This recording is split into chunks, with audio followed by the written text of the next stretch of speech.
Have another juicy quote from Brett Veach, even if I cannot confirm that it is a direct quote. We're going to run with it as a nearly direct quote because of the things that I think we can learn from this. This from Chiefs Blitz on Twitter. GM Brett Veach says left tackle spot and defensive line are priorities for the Chiefs this offseason. Now, I think that is informative because he says left tackle, not offensive line. And by the same reasoning, he says defensive line, not defensive tackle, implying that edge is very much in the crosshairs of the front office this offseason as well. So here's where I want to start this discussion before we get into some names. I'm going to give you no names, and then I'm going to give you names. I've seen so much chatter on Twitter/X recently about Brett Veach and his busts, quote unquote. First off, I think that it is very difficult to qualify someone as a bust when you're drafting them where the Kansas City Chiefs draft them, even in the first round. You want to say Clyde Edwards-Helaire. Clyde Edwards-Helaire washed out after one season, basically. Yeah, okay, you can call that a bust. You're still talking about the 32nd overall pick in the draft. And I'm not doing this to glaze Brett Veach. I'm doing this because I think that we are in a precarious position as a fan base because we've had it so good for so long that all of a sudden things which are basically run-of-the-mill occurrences feel like utter failures because we haven't known many losses over the past 7 years. 7 years, almost a decade. So, the players that keep being thrown out there are Kingsley Suamataia and Wanye Morris in light of the fact that the Kansas City Chiefs are going to be drafting or trying to acquire a left tackle again this season. The thing that keeps being talked about, the Chiefs have just invested a third rounder and a fourth rounder in the left tackle position. Why should they need one now? Well, just because you pick a player doesn't mean he's automatically going to work out. If you know any football general managers that bat 1,000 in the draft, by all means, let me know. I don't think they're out there, but I will rally for Brett Veach's firing immediately. If you show me anyone who is batting 1,000 at football prognostication, you won't be able to do it. No one will be able to do it. That person simply does not exist. The money in the NFL is too big for that person to go anonymous. So, will the Kansas City Chiefs be investing more capital in the left tackle position? Yeah, I think probably. I think almost definitely. I think, hey, it probably better happen. The fact that they will be is not a massive loss. I'm going to be coming out with a free agency video for the tackle position in, I believe, tomorrow. And it is shocking to me that in the top 5 names that are going to be circulated for the left tackle position, there is a name that is undrafted. But guys, most often, left tackle talent gets taken at the very tippy top of the NFL draft. The position is too important for that scouting to be too haphazard. You look at the washout rate of wide receivers in the NFL, you look at the washout rate of running backs in the NFL, and yes, those are valuable positions. They're not nearly as valuable as left tackle. The scouting at the tackle position is refined and refined and refined. You dump tons of resources into that position. Moving on from that argument, that yeah, there's going to be players that don't work out. Is what it is. We can rue Sky Moore till the cows come home because of the wide receiver that was drafted just ahead of him, the wide receiver who shall not be named. That wide receiver, by the way, causing so many problems where he plays now that it seems the Steelers will be trying to move on from him. So, maybe it's not just one dimension of a player that goes into these things. Maybe it's not just one dynamic of that player, one measurable from that player that goes into these things. Moving on from that, though, the Kansas City Chiefs, it appears, are going to be concentrating on the lines, the left tackle position on the offensive line, and the defensive line writ large. Now, George Karlaftis will have the 2025 season and, with a fifth-year option, the 2026 season as a member of the Kansas City Chiefs. But outside of that, I don't know what the Kansas City Chiefs have at the defensive end position. I thought Truman Jones was going to be good. He has not made an impact to this point. The Kansas City Chiefs have, likewise with the offensive tackle position, thrown around some capital at the defensive tackle position, trying to find themselves great big run stuffers, and it hasn't worked out. Again, look at the washout rate of run-stuffing defensive tackles in the NFL. It's going to be pretty high. Difficult to be athletic with a body that big. That is a problem for defensive tackles, and especially nose tackles, and especially run-stuffing defensive tackles in the NFL. So I wanted to look at some names of prospects at these positions that I think the Kansas City Chiefs might be able to target where it is that they're drafting. So I haven't put any of the elite names on these lists, and I have tried to hone them in based on things that the Kansas City Chiefs tend to like.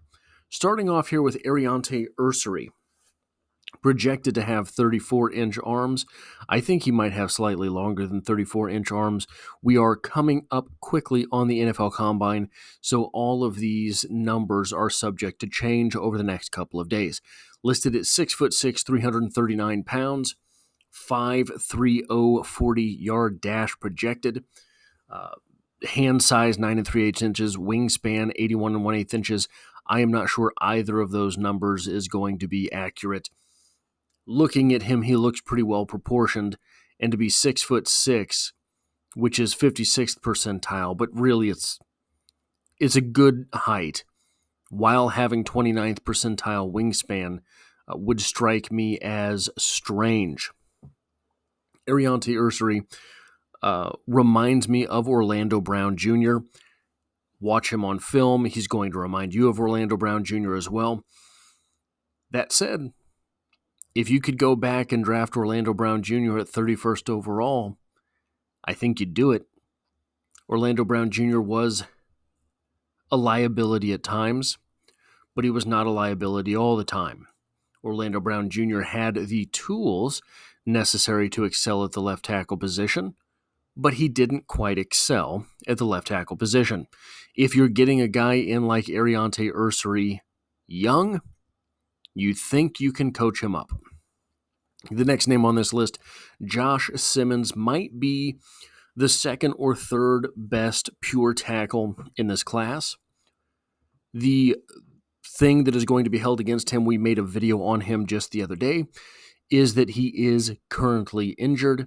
He is likely to miss time during the beginning part of his rookie season. How much does that balance his value in the draft? It could be not at all, right? You could have a team who identifies him, thinks he's the best team the best offensive tackle in the draft, and says, we don't care, we're here at 9, we're going to take him anyway. We are not a very good team anyhow, otherwise we would not be drafting at 9. If we lose some games before he gets back, well, then we'll just have better draft position next year because we're not going to the playoffs. However, should he fall, and there are situations where people think he will, the Kansas City Chiefs could move up to get him if he gets around that 20 mark, somewhere like that. Josh Connerly out of Oregon, 6'4", 313 pounds, projected to run a 5.0 40-yard dash, 34-inch arms, 10 and 3/8 inch hands. You're looking at a guy who is proportionately kind of Kingsley Suamataia, but I don't think he is as strong as Kingsley Suamataia. That said, I think he's lighter on his feet than Kingsley Suamataia, and those are things, being heavy on his feet, that got him into trouble last year. This is, I would have to, if I had to say, this is one of the most common mock draft picks for the Kansas City Chiefs. Josh Connerly, I think if he can break the 5-second mark on the 40, he has a real opportunity to move up in this draft. I think that if he does show up at the combine at like the 315 mark, 316 mark, he's going to be improving his draft stock. It looks to me like he might have 34+ inch arms. If he's able to show up at the combine and run a 4.97 at 316 pounds with 34 1/8 inch arms, I don't think he's there at 31. So just some things to be mindful of with Josh Connerly there. He does look to me to be one of the better pass blocking offensive tackles in this group for sure, maybe one of the best pass blocking offensive tackles in the entire class. Then we have Cameron Williams out of Texas.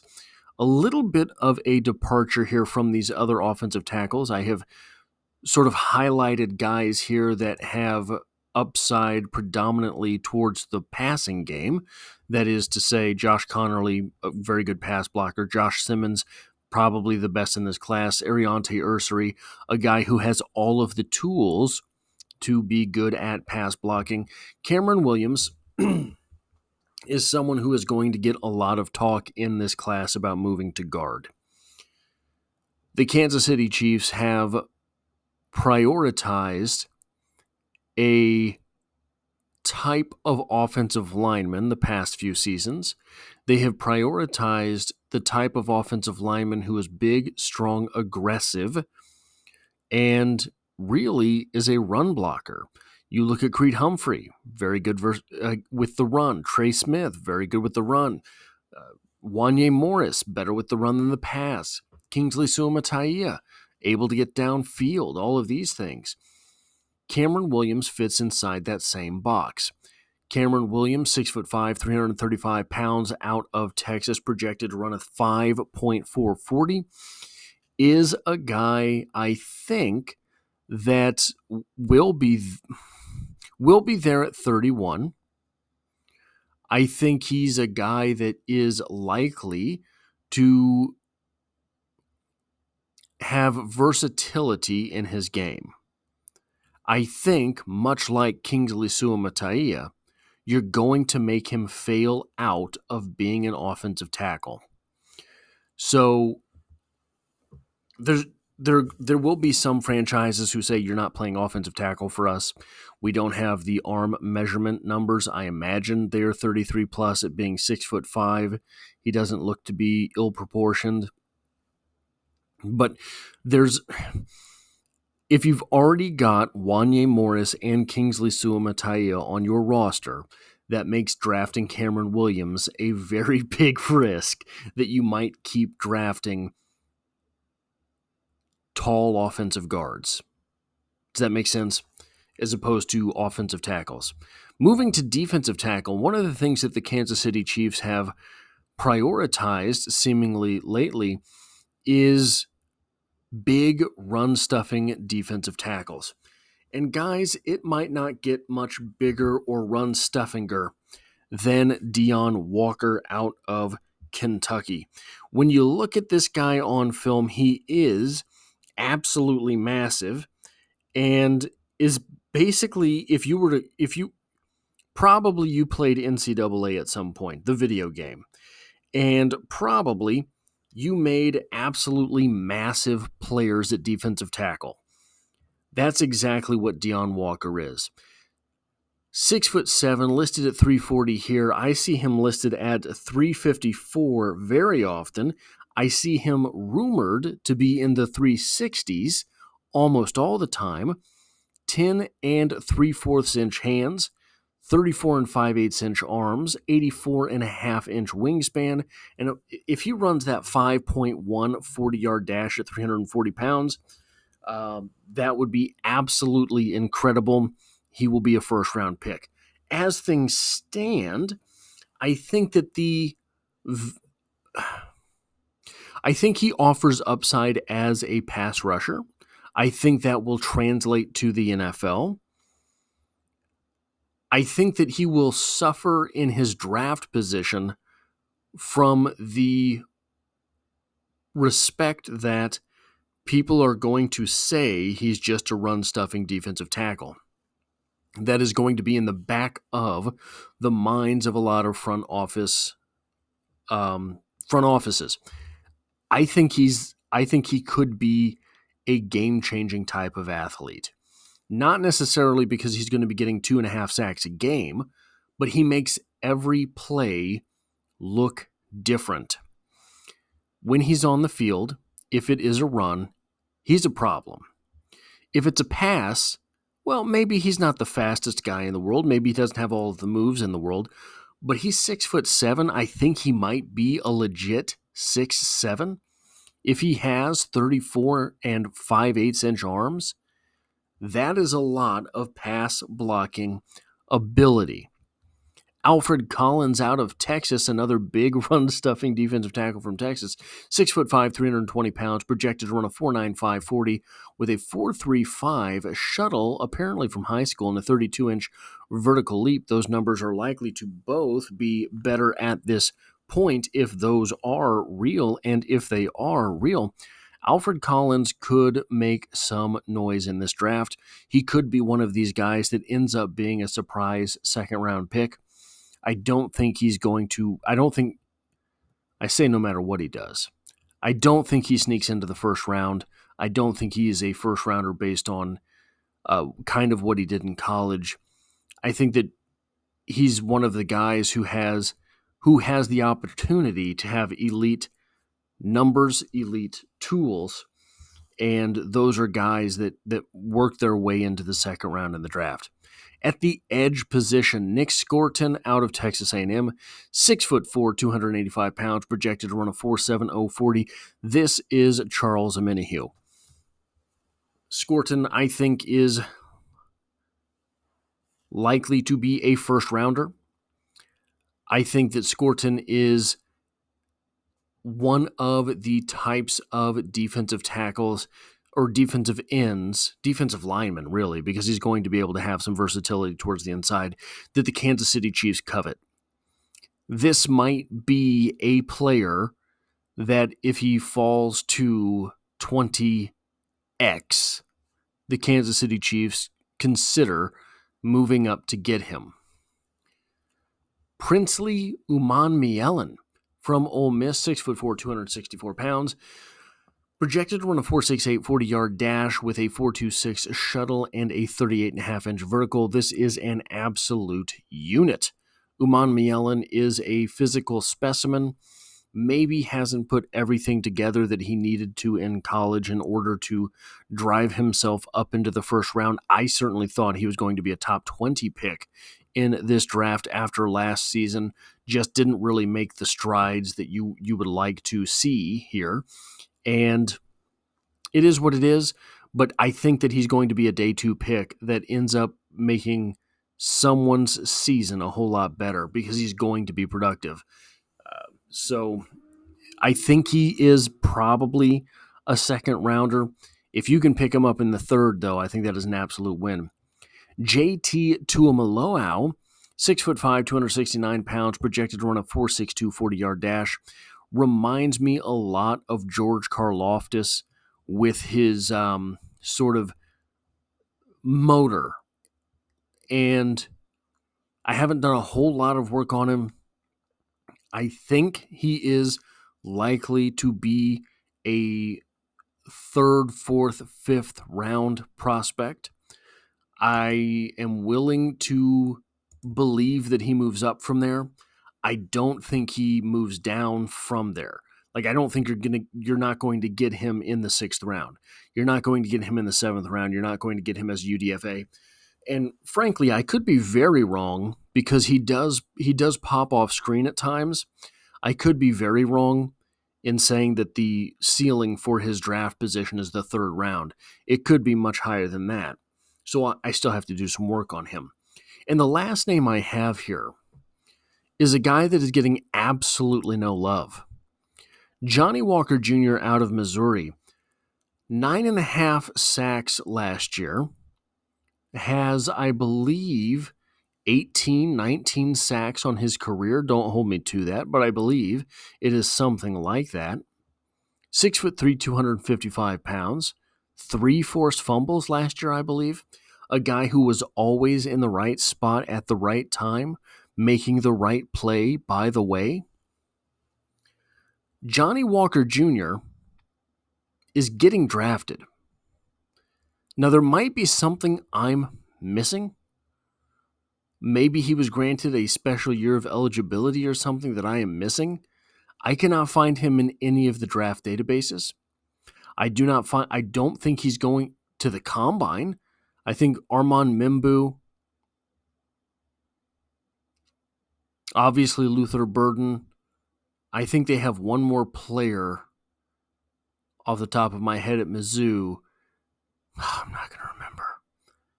They have one more player at Mizzou. I believe it's a defensive player that is going to the combine. I don't think Johnny Walker is invited. Johnny Walker is going to play in the NFL. Johnny Walker is going to get reps as a rookie. Johnny Walker is going to be drafted. I said last year that Tyron Hopper was going to be a 3rd rounder, and he was a 3rd rounder, I believe, to the Packers. Johnny Walker, in my opinion, is a 5th round draft pick. That is what's going to happen for Johnny Walker. Maybe I'm wrong, but you can hold me to it right now. That is what I have for this video. If you like or appreciate what it is that I do here, hitting a like button really does help me out, as it tells YouTube to share this video with other Kansas City Chiefs fans. If you find yourself here by chance but not design, the Chiefs are the only thing I talk about on this channel, dropping multiple videos every single week. We're coming up on 2 years of consecutive daily uploads, and as always, I hope to have you back for the next one.